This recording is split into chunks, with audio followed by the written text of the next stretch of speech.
Ito po ay 1 kilong malagkit. Hinugasan ko na po yan. Ito po ay pangalawang gataan ng niyog. Lampas lang sa malagkit ng mga kalahating pulgada po, ½ inch. Maglagay ng kalahating kutsaritang asin. 3 dahon ng pandan para po bumango. Itali lang natin para mailagay natin ng ayos. Sa pagluluto po nito, alalay lang yung apoy natin para hindi po siya masunog kasi malagkit po ito, hindi siya ordinaryong bigas na niluluto natin. Habang iniintay nating maluto ang malagkit, magsalang na po tayo ng kawali para sa pagluluto ng latik. 1 tasang gata po yan. Pakuluin lang natin hanggang sa magmantika na po siya. Halu-haluin lang po natin para hindi po siya masunog. Alalay lang din po yung apoy niya.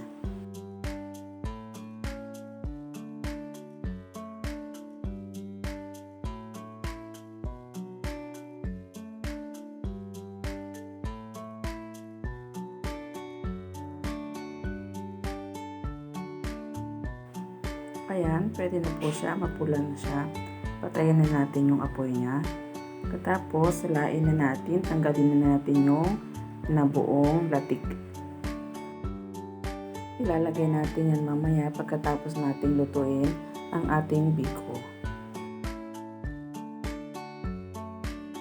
Dito na din po sa pinaglutuan ng ating latik, maglagay tayo ng 1/4 na asukal na brown.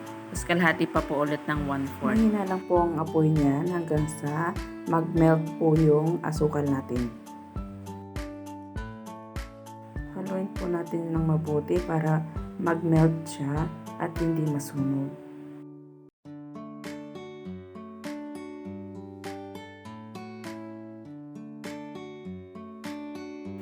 Nilagay ko po dito ay sabaw ng buko, 1 cup po.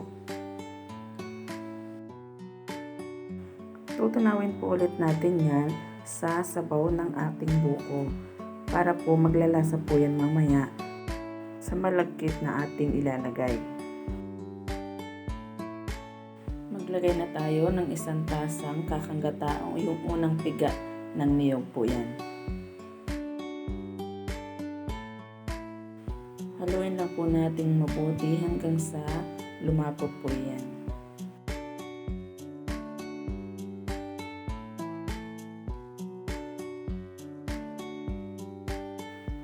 Ayan, pwede na.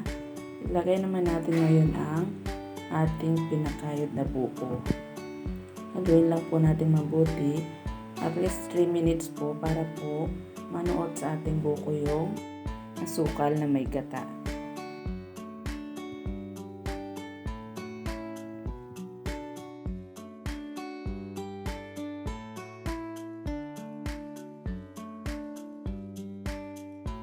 Yan, inilagay ko na po yung malagkit, hindi ko lang nakunan kanina. Haluin lang po natin yun ng mabuti. Mapapalaban lang po tayo dito sa paghahalo kasi malagkit siya, mabigat siya sa braso. Tsaga-tsaga lang, masarap yan later.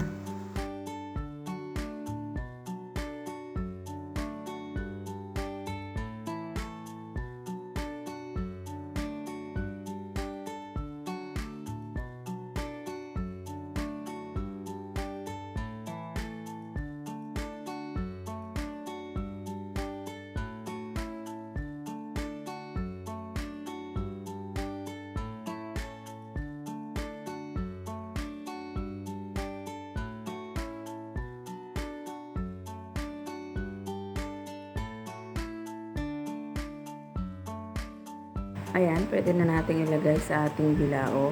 Lagyan lang po natin yan ng dahon ng saging para dagdag po yan sa amoy at saka sa sarap ng ating luto.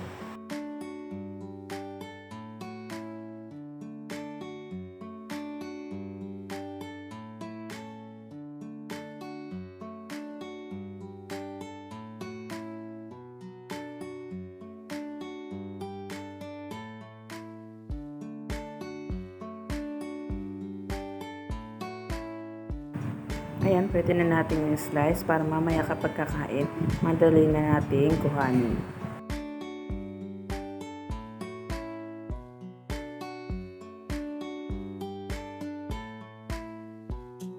Ilagay naman natin na ginawa natin kaninang latik.